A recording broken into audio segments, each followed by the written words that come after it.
నేటి పునీతులు పునీత డెనిస్ గారు.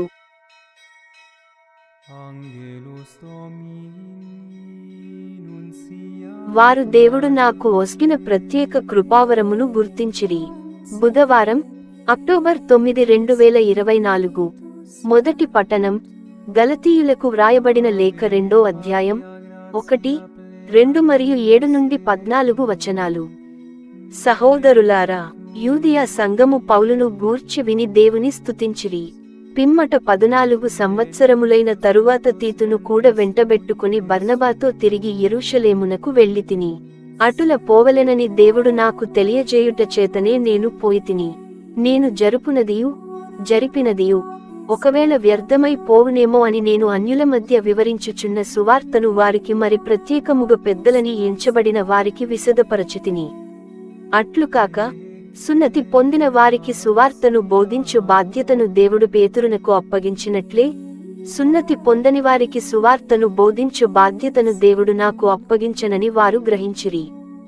ఏలయనా, సున్నతి పొందిన వారికి పేతురును అపోస్తలుడుగా చేసిన వాడే నన్నును అన్యులకు అపోస్తలునిగా చేసెను.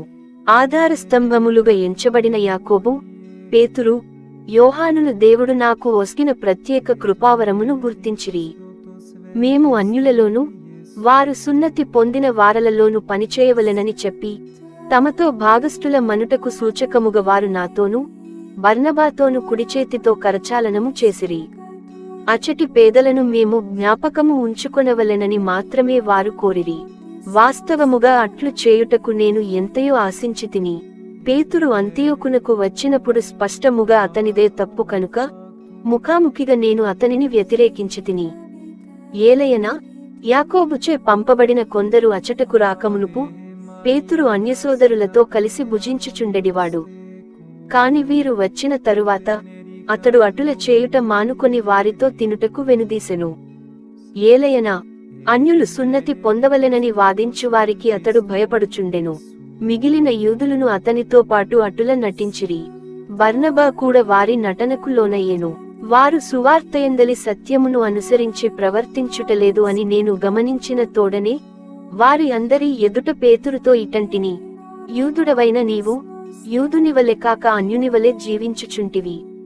అయినచో అన్యులు యూదులవలె జీవింపవలెనని నీవు ఎట్లు బలవంతము చేయగలవు? ఇది ప్రభువు వాక్కు.